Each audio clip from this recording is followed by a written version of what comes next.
Welcome to The Right Atmosphere, podcast for writers, brought to you by Atmosphere Press, the only publisher that puts rewarding and meaningful author experiences above all else.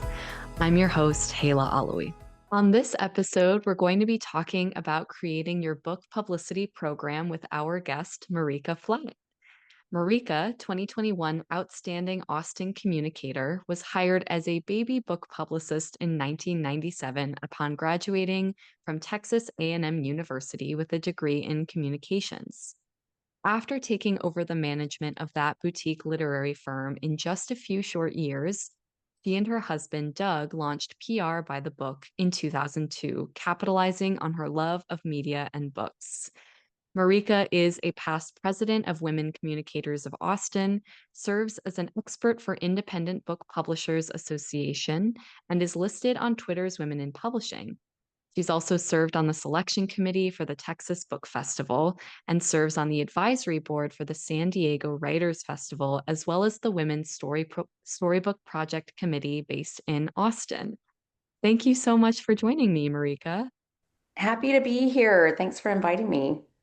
Yeah, of course. And especially as the owner of PR by the Book, obviously book publicity is your bread and butter. So I'm really excited to start by asking, in your experience, what are the key ways to tailor a book publicity program to a particular book? Right. So every time we're looking at a book that comes across our desk, we're looking at, what's the timing involved? When is publication date? That's the first thing we look at because in terms of the type of campaign that we're going to create, we're going to look at creating a timeline all around a publication date for an ideal situation. So what I mean by that is starting a couple of months prior to the book being available to consumers and then having it go at least a couple of months after it's available to consumers. And so if a campaign is starting out at 4 months in length, which is a pretty typical minimum, that's kind of how you want to situate it. And so the timing is important. Other things that are important are, what are the goals of the author? It's not always book sales. So sometimes it's other things such as growing their platform, increasing their social media following, building up their brand. For instance, if they have a business and this is a calling card, when I say this, the book is a calling card. So that's another thing we're looking at is what are the goals of the author? Another thing that we're looking at is what is the messaging of the book? All books are not created equal when it comes to publicity. So, what are the opportunities for this book? Is it one that we think we could get top tier placement for in media? That's not always the case. We're going to be really selective in those situations. Is this a really good one for podcasts, for instance? Podcasts are kind of like the golden child of book promotion these days. And so that might be something that we're going to lean heavily towards. And so we're really looking at a lot of different factors based on this one particular project. And at PR by the Book, we're customizing based on what is an author's budget? What are they looking to get out of this project? And so there's a lot of different factors that go into what type of publicity campaign is the best fit for a book. Right. And I especially like that you started by talking about the timing, but Mhm. also, the different books are going to have different things that work well for them.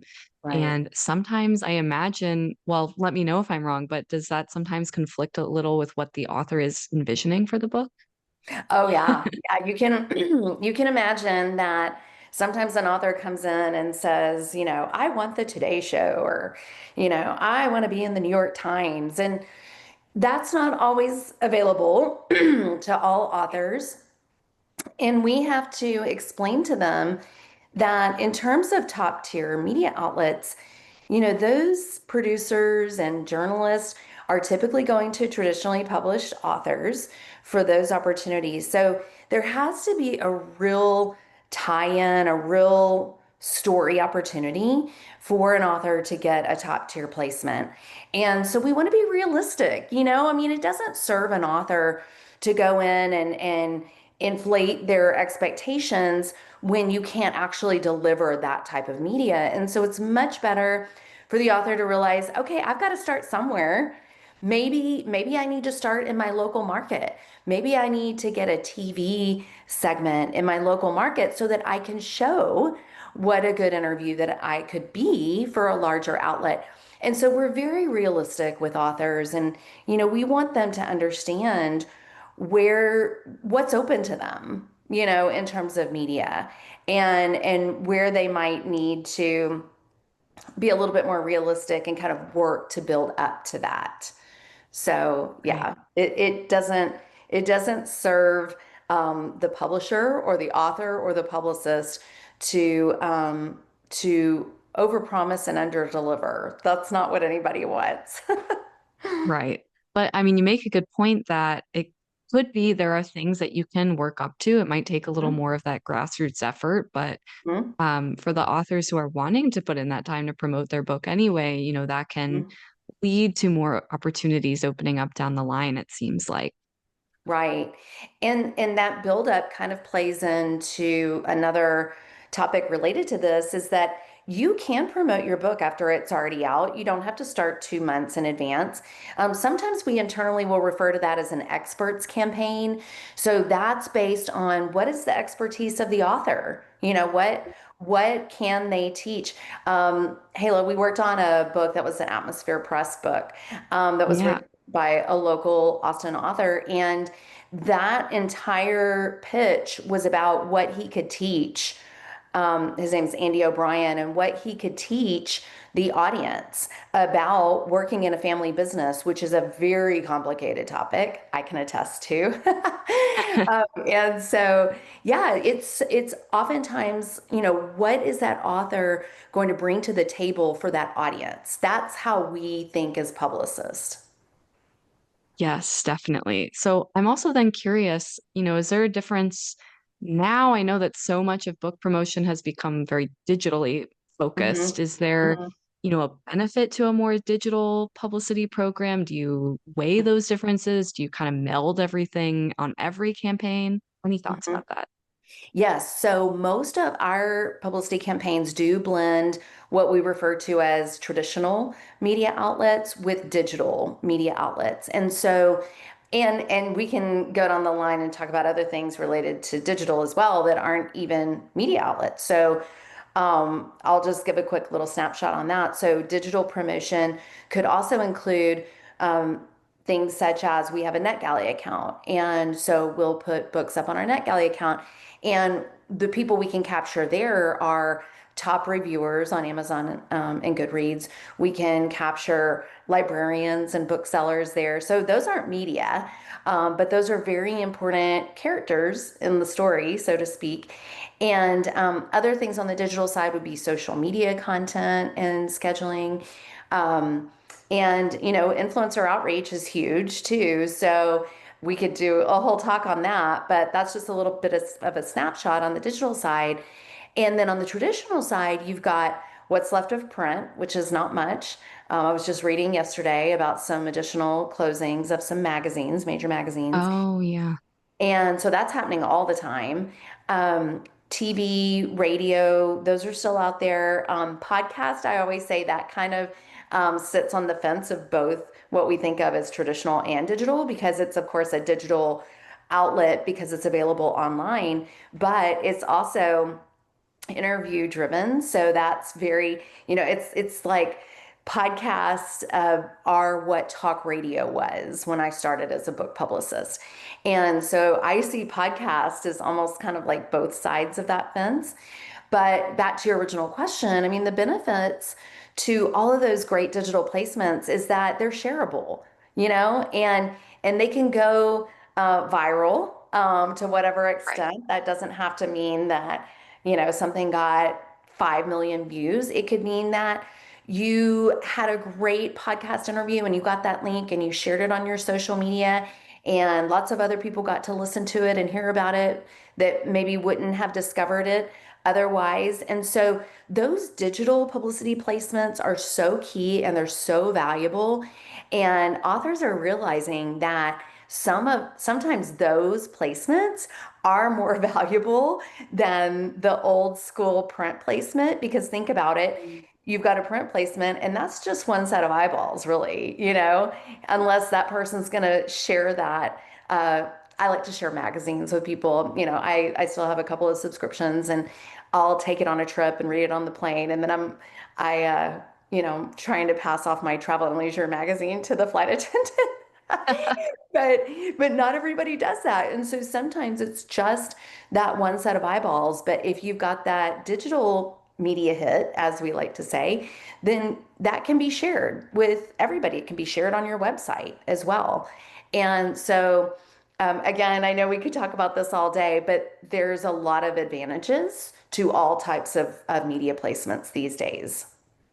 Yeah. And I also like that. I mean, what I'm hearing as you're talking about all of this is there are things that authors can do on their own, let's say, especially digitally focused, but also there's so much support and additional expertise that they can get from working with a PR firm like PR by the Mhm. book. So there's Yeah. room to customize even that element of it. Oh, absolutely. I mean, we encourage our clients to do what they can do on their end and just have it a team approach with what Right. PR by the Book is helping them with, because there's a lot of things that are involved in marketing that a publicity firm isn't even going to be involved in, but the author can really lead the charge themselves. They can create a monthly newsletter and send that out. They can do their own social media content and scheduling.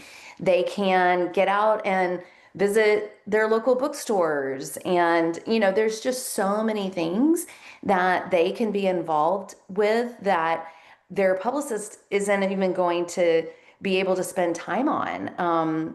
Getting a speaking engagement, for instance, is something that an author can go do.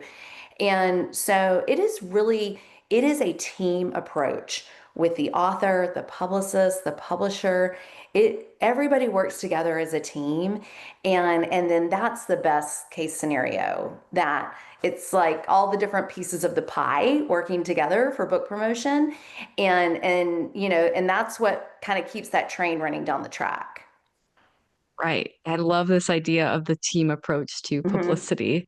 Before we say goodbye to our guest, I'm happy to say that this episode is brought to you by Atmosphere Press, the only publisher that puts rewarding and meaningful author experiences above all else.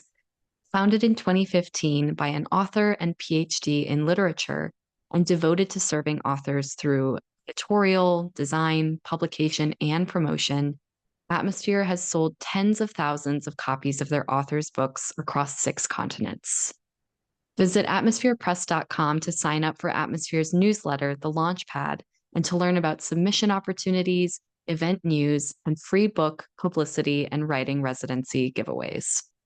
Mhm. Um, yeah, and Marika, where should our listeners go to learn more about you and all this work that you do? Yes. So our website is prbythebook.com. So you can find heaps of information there. We try to put lots of education on our blog.